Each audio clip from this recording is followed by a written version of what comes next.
So Rose McGowan has put Oprah on blast. He seemingly suggested in the caption that Oprah knew the Hollywood producer was mistreating women. And if we make this just about Harvey Weinstein, then we will have lost this moment. She said my brother wanted to come on the show and talk about me. I said, I don't want nothing to do with that cat. I shared with her that me and my mother was not talking.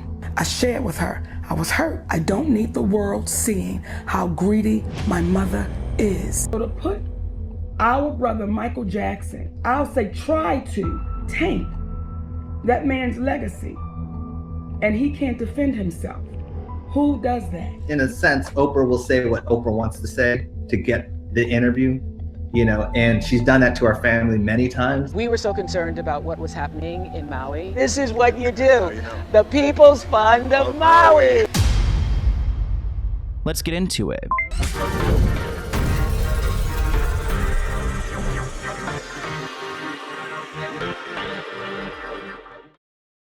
Support for today's episode comes from Honeylove. Honeylove has revolutionized the wireless bra game with supportive bonding that eliminates the need for uncomfortable wires and unnecessary bulk. Their bras are lightweight, comfortable, and perfect for the summer heat. You deserve a bra that provides freedom, flexibility, and comfort. Honeylove's best-selling crossover bra offers all the support without under wires, and their back-smoothing fabric prevents bra bulge. Plus, Honeylove's fabric is so soft you might forget you're wearing it. Treat yourself to the best bras on the market and save 20% off at honeylove.com/Sloan. Use our exclusive link to get 20% off at honeylove.com/Sloan. That's honeylove.com/Sloan, and enjoy this episode. Welcome back to the Let's Get Into It podcast. Today we are exposing Oprah Winfrey because she not only lied her way to the top, but once she got there, she started to support controversial people and betray her friends. She's also opened a school that had a lot of criminal activity, and she's done much more. So this episode is going to be all about Oprah. The self-made billionaire has come a long way, both personally and professionally, since she got her first media job at the age of 17. Oprah got her first taste of working in media when she landed a part-time job at a radio station. Now, she was only one credit short of finishing her communications degree at Tennessee State University when she dropped out of college and was offered a role at WLAC TV Nashville. Now, this was a big deal for Oprah, which is why she dropped out of school, because she was the first Black woman to be a news anchor on this network. Now, in 1976, she became a co-anchor on the 6 p.m. news at WJZ TV in Baltimore. But that didn't last long. She was soon demoted to host the affiliate's local talk show host People Are Talking, which she said later made her realize that hosting a talk show was the career for her. And she did really well at it, and the network noticed. 1 year later, Oprah struck a deal and the program was renamed The Oprah Winfrey Show. It went on to become the highest rated talk show in television history. Now, with all of her business and savvy investments, including a stake in Weight Watchers, whose stock reportedly rose 500 after her involvement, it's not surprising that Oprah has built a sizable net worth, about $2.8 billion. I mean, she scares me. Out of all the people I cover, she's one of the scariest. Like, if I ever did magically disappear, knock on wood, maybe it's Oprah's fault. But Oprah's upbringing wasn't easy. She reveals that she was abused by several of her relatives when she was a child. At the age of 14, she became pregnant with her uncle's baby. 2 weeks after she gave birth, her son, whom she later named Ken, died in the hospital. In 2021, Oprah opened up about what she had gone through, subjected to by her then 19-year-old cousin. She said at 9, 10, 11, 12 years old, she was R-worded. Oh no. She said, I didn't know what R-word was. I certainly wasn't aware of the word. I had no idea what intimacy, sex was. I had no idea where babies came from. I didn't even know what was happening to me, and I kept that secret. From assault to painful discipline she refers to as whippings. Young Oprah leaned on her faith to help her survive. You know, my grandmother, who was very harsh, but like a lot of Black parents during that era, the idea of hugging and loving on your child or even allowing the child to feel seen was just not a part of her life. Now, while these are really tragic details, there are some people who have gone on to try to debunk Oprah's claims, which is pretty, ambitious to do. Like this headline that calls out Oprah for lying about poverty and being abused. Now, this is not my take. I'm just going to explain it to you guys. I don't know what's happening. We'll decide at the end. But Oprah has embellished her poor upbringing and made up stories about abuse to boost her ratings, her relatives say in Kitty Kelly's new biography. Although Oprah claims she never had any new dresses or dolls and had to adopt 2 cockroaches as pets growing up in rural Mississippi, oh my gosh,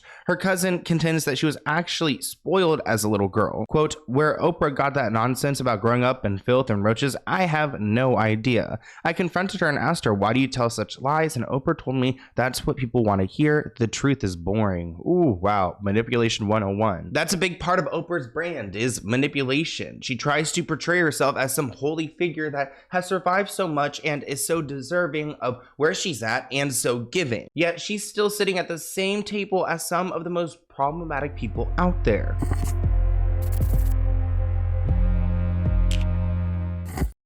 Now, Oprah has had her fair share of problematic friends, like celebrity Brazilian healer John of God, who was featured by Oprah and was charged with harming people. Now, he calls himself John of God, which already rubs me the wrong way. Like, no one's a god, easy, you're not a god, like, please, I can't. He dwells in the Brazilian village of Abadiânia. I'm sorry, I'm so bad at just everything.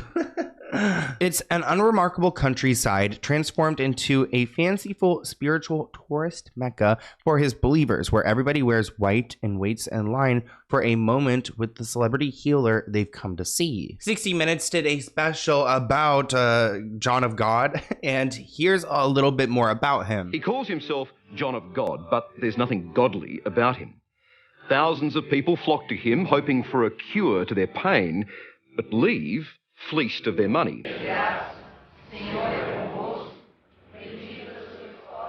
And did you feel anything at all after you had been in this man's presence? No, nothing. Nothing at all. I love how she's like calling him on his BS. I mean, people are just walking right by him, right? What was that? What was that interaction? He didn't even like splash you with any water. So it was nothing more than a show. A bit of hocus pocus. I'm sorry, it was, yeah. But that was the disappointing part too. One of the problems with this man, John of God, we're gonna call him John, is that it's not his fake meet and greets, it's the cult that he houses. Now, one of the former members was Saria. She was a Dutch dancer who made the pilgrimage 4 years ago, seeking to heal her past trauma. She had read books about John of God and watched YouTube videos and even saw his interview with Oprah. She is among hundreds of women who have recently come forward with allegations that have raised concerns about John's saintly miracle worker status. And it looks like he's more of a man who exploited his celebrity to take advantage of female believers. He ended up having to turn himself in to the Brazil's civil police station on suspicion of abuse. More than 300 women from around the world have contacted prosecutors to accuse him of this. Actually, Gobo TV aired a special with numerous women coming forward, and it was like a Me Too scandal type of situation. Now, prosecutors focused on 15 of the cases brought forward, and he denied all allegations.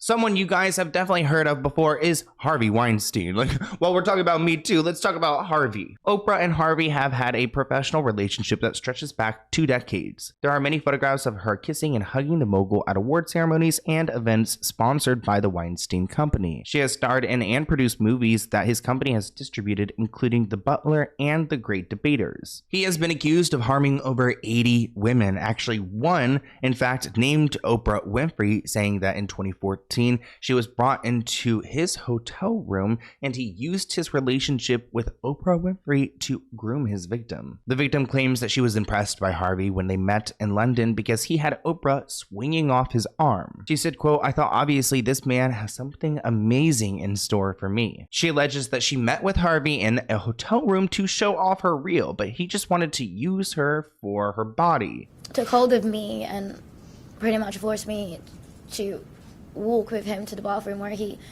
stood me in front of the mirror and he stood behind me And I was like, what are you doing? And I'm like, and he's like touching me, rubbing me, and he's like, just relax. And I'm telling him to stop, and he would raise his voice, but at the same time, he kept reassuring me that everything's going to be okay. Because Oprah is so influential and she's so close with Harvey, she had to respond to the Me Too movement. She says she tries to look for the rainbow in the cloud, whatever the silver lining is. Like, I do not understand what rainbow she's talking about, what silver lining could be out of this situation other than your close friend is now locked up. And if we make this just about Harvey Weinstein, then we will have lost this moment. Winfrey said, I'm always trying to look for the rainbow in the cloud, whatever is the silver lining. And this is what I do know for sure. Something that's major happens when you have the fallout, 50 women coming forward, that it's a watershed moment. Now, people started to turn on Oprah because of this. Actually, Seal accuses Oprah of knowing about Harvey's actions. She did a speech at the Golden Globes, and Seal went onto Instagram to call out Oprah Winfrey, saying that she's part of the problem, and she has been for decades. He published a pair of photos of Oprah with Harvey, including one in which she's kissing the producer's cheek. Seal wrote, "Oh, I forgot. That's right. You heard the rumors, but you had no idea he was actually serially assaulting young, starry-eyed actresses who in turn had no idea what they were getting into. My bad." Which makes it seem like this one right here down in the corner is like a victim of his, which is that like Rita Ora? I don't actually know. I think that's Rita Ora. He said, when you have been part of the problem for decades, but suddenly they all think you are the solution. So he's calling out Oprah big time. After the 54-year-old singer shared this meme of Oprah kissing Harvey Weinstein on Wednesday that read, "When you have been part of the problem for decades, but suddenly they all think you're the solution." He seemingly suggested in the caption that Oprah knew the Hollywood producer was mistreating women, writing, "You'd heard the rumors, but you had no idea he was actually serially assaulting young starry-eyed actresses." Rose McGowan is also outspoken and has said her piece about Oprah. This headline reads that Rose said that Oprah is fake as they come. Reports write that Rose McGowan was one of the first of dozens of women to accuse Harvey Weinstein of the R word, which he has denied. Rose has publicly accused Oprah of being as fake as they come, calling out her for her friendships with Harvey Weinstein and Russell Simmons, who have been accused of harming other people. She even tweeted, "I'm glad more are seeing the ugly truth of Oprah. I wish she was real, but she isn't." From being pals with Harvey to Russell Simmons, she's about supporting a sick power structure for personal gain. Then she put #lizard. Is she trying to call Oprah a lizard? Oh. Dr. Oz is someone who has become more and more controversial over time. Dr. Oz first appeared on Oprah's show in 2003. Following his appearance on the Oprah show, she liked him, so he came on over 60 more times. His popularity on Oprah's show led to the launch of his own program, The Dr. Oz Show, in 2009, which was co-produced by Oprah. Now, there are various reasons why Dr. Oz is problematic. He promotes pseudoscience and alternative medicine, which sometimes works, but sometimes doesn't. Like when it comes to treating addiction or weight loss, like maybe the psychic medium won't be able to help. He also spreads misinformation. He's made misleading claims about various health topics like arsenic levels in apple juice, which was refuted by the FDA. There's also the problem of conflict of interest, because Dr. Oz does have an influence. He is a doctor. He's got a television show. He could easily be sold products or, given a fat paycheck for a sponsorship for something that doesn't really work. Kind of leveraging his role as a doctor, his title as a doctor, to give people whatever will pay the highest price. Another doctor who does not belong on TV, and thank God he's not on it anymore, is Dr. Phil. Dr. Phil also appeared on the Oprah Winfrey Show in the late 90s. He became a regular on the show like Dr. Oz, but he got into the game pretty early. He got his own show in 2002 titled The Dr. Phil Show. This was also produced by Oprah's company, and we've made videos about Dr. Phil and how his show has put teens in dangerous environments, the teen industry camp situation where they're sent off and worked to the death, pretty much like Bad Baby was. Allegations of the show include manipulating and mistreating guests, enabling addiction. I actually have talked about stories where he's provided alcohol to people appearing on his show. Reports from employees describing a toxic work environment marked by verbal abuse, fear, intimidation, racism, wow, everything, leading to widespread mental health issues among staff. So with the Dr. Phil show, everyone's unwell. Dr. Phil's also not a doctor anymore. He gave up his license in 2006. So is he really the person to go and provide this kind of service, especially on television? He's been accused of exploiting vulnerable individuals for entertainment purposes, absolutely, and perpetrating racial stereotypes that have further tainted his reputation and Oprah's. I mean, the show is Oprah's work. Now, it seems like Oprah keeps people close who can make her a pretty penny. She likes to, stay where the money's at, which I understand. Everyone wants to get their bag, even if you already have like $2.3 billion. But is it worth ruining friendships over? Because she's been accused of betraying a lot of people.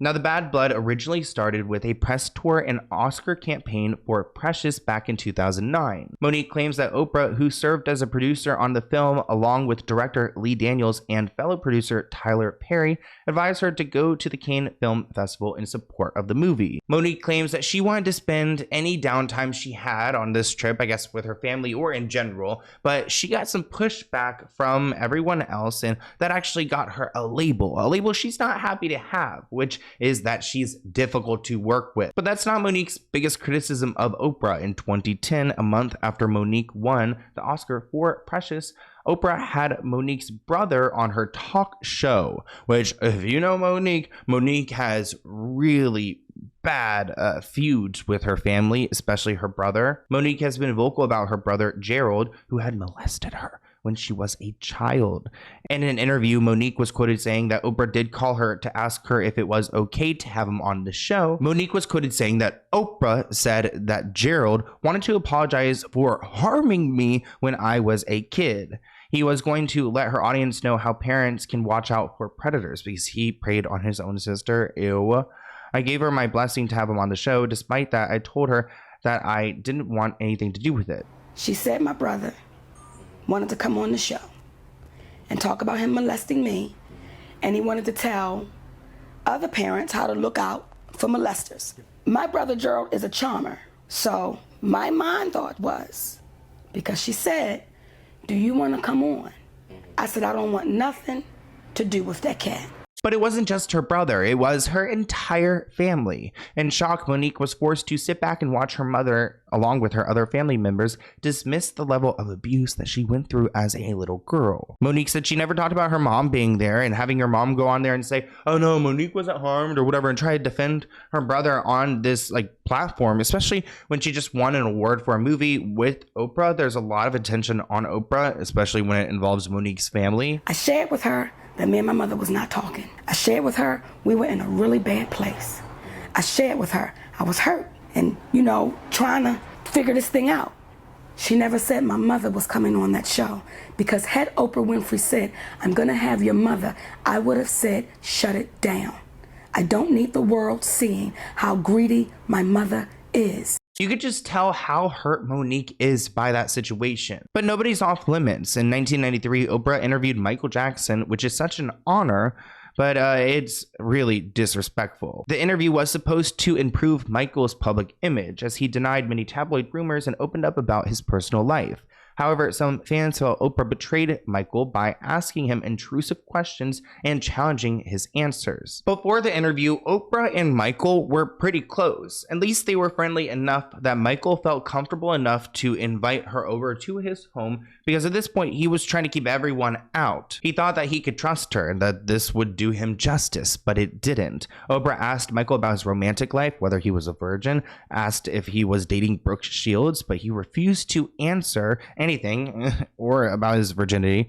He said that it was a personal matter and that he was old-fashioned. Oprah implied that he was lying or hiding something and tried to make him feel uncomfortable. Oprah asked Michael about changing his appearance and whether he had undergone cosmetic surgery, which he admitted to having a nose job, but claimed that he had not altered his face in any other way and that he had vitiligo. Oprah seemed skeptical of his explanations and pressed him for more and more details. She even asked him about his friendships with children and why he liked to spend time with them. Michael said he enjoyed being around kids because they were innocent and pure, and that he missed out on a normal childhood because of his fame. Oprah insinuated that there was something inappropriate or unnatural about his behavior and asked him if he ever slept with the children in his bed. Now, these questions angered Michael Jackson's fans, who felt that Oprah was disrespectful, insensitive, and biased. They accused her of exploiting Michael's vulnerability and trying to tarnish his reputation. They also blamed her for paving the way for allegations of sexual abuse that later emerged in the decade. Some fans even boycotted her show and demanded that she apologize to Michael. Though this interview did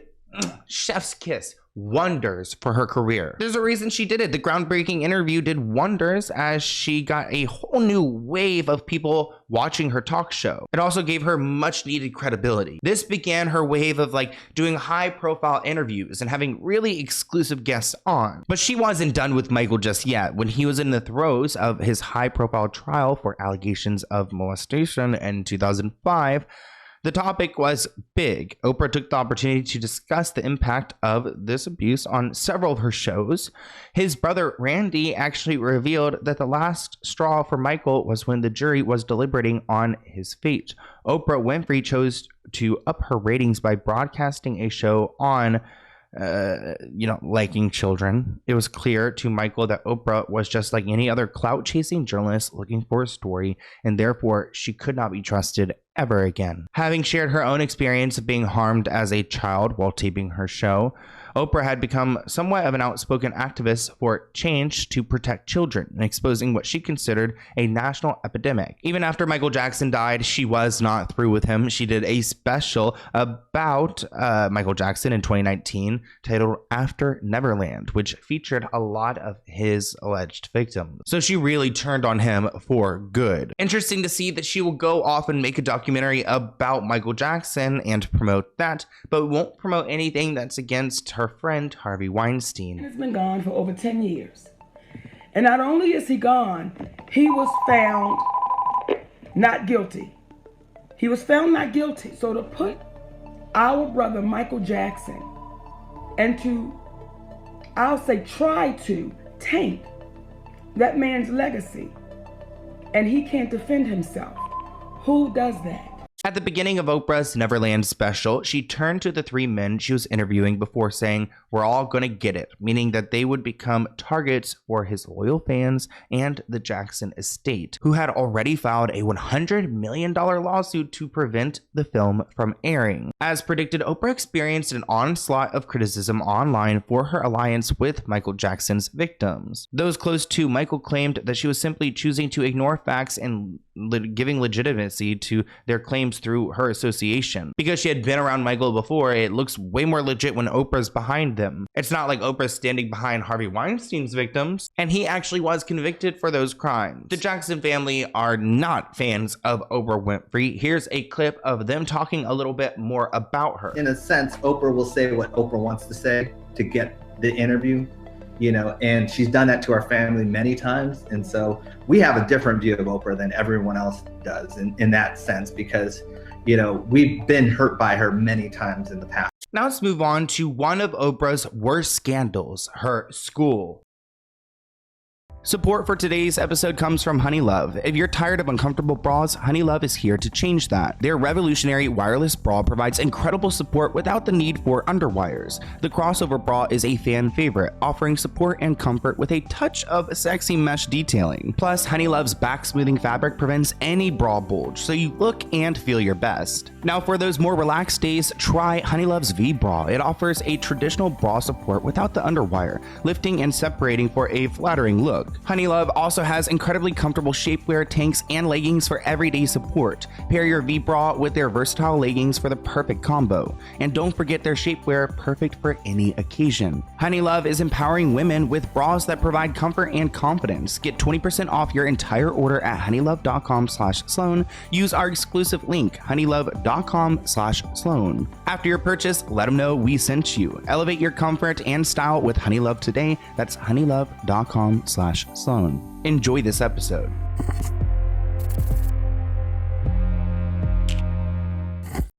Can we have a permanent ban on celebrities creating schools? No more Oprahs, no more Trump schools, no more Kanye West schools. I'm over it. She had the dream, though, to open a leadership academy for girls. And it was going to be located in South Africa, where they could use a good school. So thank you, Oprah. It cost about $40 million, and the academy, a boarding school with a 52 2-acre campus and a high-tech computer lab, a wellness center, all of the amenities was ready for kids to come in. Oprah accepted 157 7th and 8th graders to go and attend the school tuition-free, which is great. That's such a nice thing to do. These are my girls. These are my girls.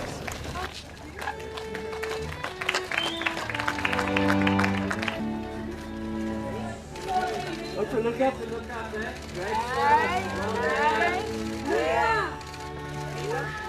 Though the school faced criticism for being too elitist and extravagant, given the financial struggles in South Africa, critics argued that the $46 million could have been spent on supporting greater number of students nationwide, opposed to just 152. But Oprah wanted to make her big splash, wanted to make it look very Oprah Winfrey-like. If it was like reasonable, then it wouldn't have the big impact that she's looking for. Now things got nasty in 2007. Shortly after the school opened, the dormitory matron was charged with molesting several students. These allegations included indecent assault and soliciting girls to commit indecent acts. Oprah responded by firing the school's headmistress and addressing the issue to ensure the safety of these students. The man was later acquitted of all charges in 2010 due to inconsistencies in the testimonies of the alleged victims, which are literally 7th and 8th graders. Like, wow, what do you mean, like inconsistencies? They're children. Oprah settled a defamation lawsuit with the former headmistress because she actually sued Oprah over her public statements following the 2007 scandal. The settlement resolved allegations of defamation arising from Oprah's remarks, so that lady got a pretty penny. Now, controversy at this school wasn't done yet. In 2007, 7 students were suspected of harassing their classmates. Reports indicated the alleged perpetrators also attempted to entice their classmates into lesbian encounters. In 2011, the body of a newborn, holy crap, was discovered in a student's bag. A 17-year-old who'd recently given birth had the body of the baby. Holy, I don't like talking about this stuff. The body of a baby in a backpack, ew, and brought it to school, gross. In 2023, there were rumors of a missing student. Several students from the academy actually had gone missing. There were no credible news sources to, confirm these rumors, and we're not sure where it came from. So, I mean, this did happen in 2023, so I could see Oprah getting good at slowing down news when it came to the controversial school. But one thing that's really concerning about this school is that the parents aren't able to just come and visit. They can't come and just pick up their child. Parents have restricted visits, so there's something a little bit scary about that. Now let's talk about Maui, because Oprah owns a lot of it.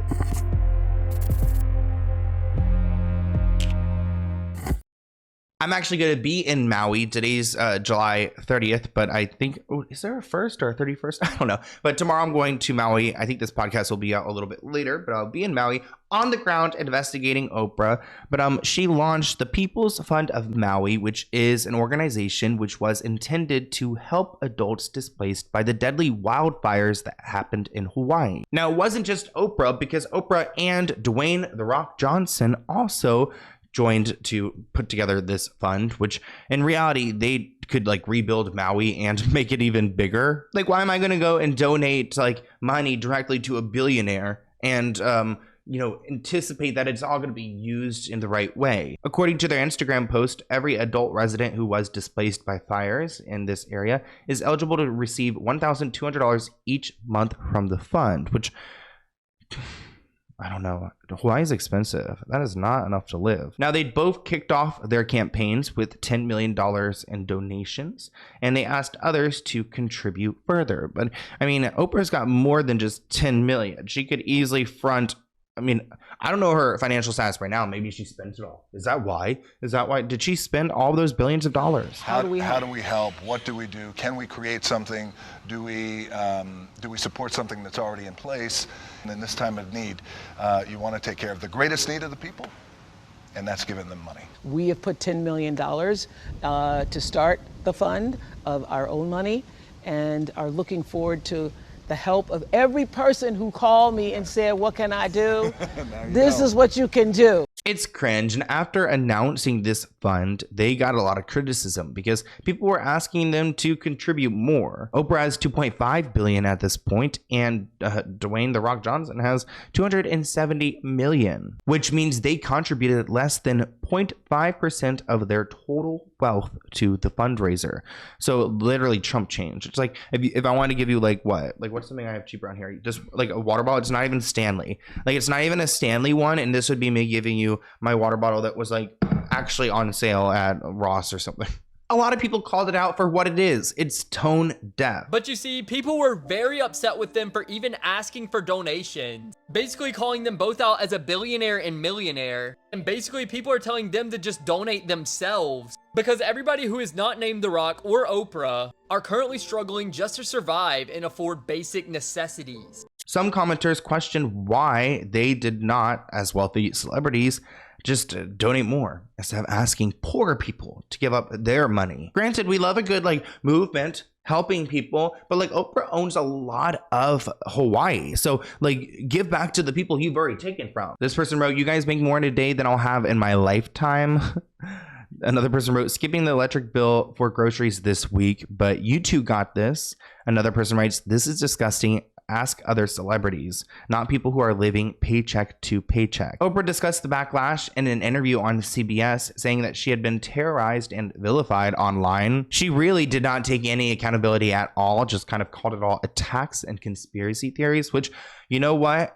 I don't feel like there's a lot of conspiracy when it comes to theories about you, Oprah. Well, this is a really great point about being happier in the midst of an onslaught of being terrorized and vilified online. All the online, being slander and attacks, lies, conspiracy theories, really took the focus off of what was the most important thing, and that was the people of Maui. Oprah is not a victim. There's a reason why people are questioning this fund. The fund is operated by the Entertainment Industry Foundation, which is a California-based nonprofit which focuses on helping celebrities do charity work. So they are like machines for putting Oprah's face on something and getting a bunch of money.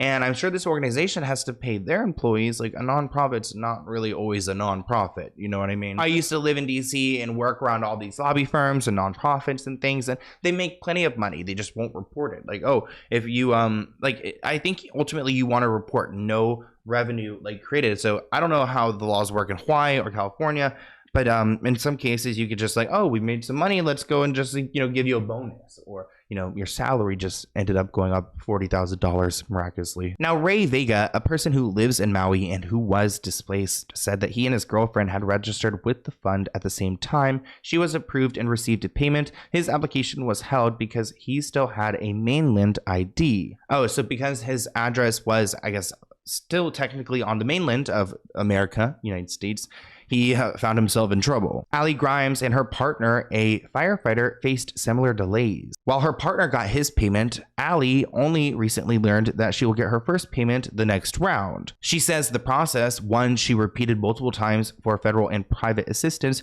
required patience since it's a full-time job filling out all these applications. Allie, I totally agree with you. If I've got more than 2 pages to fill out, it's a shift that I'm checking into. And that $1,200 isn't going to do much. I mean, maybe it could feed them. Hawaii is one of the most expensive states, with the cost of living being around $55,000 a year. So $1,200 for 6 months isn't going to do anything. And what's so sad is that Oprah could do more. You're telling us to fill out this paperwork so that you can give us the least amount of money. All I've had since day one is $700. I think the whole takeaway from this podcast is that Oprah could do better. She could do more. I don't know if she can go back in time, though. I think she's kind of sold herself off to this, to these elite people, to this industry, to this lifestyle of where she could never relate to one of us again. You know what I mean? She's been checked out for so long, and I don't think she wants to. I mean, seeing her take no accountability time and time again is frustrating, especially because she's someone who's portraying herself of doing good and helping people. Yeah, she's causing more destruction and harm. I mean, that school, that baby in the backpack, I'm not going to be able to sleep tonight. But I want to hear what you guys think of this week's episode, and I will see you soon. Bye, guys.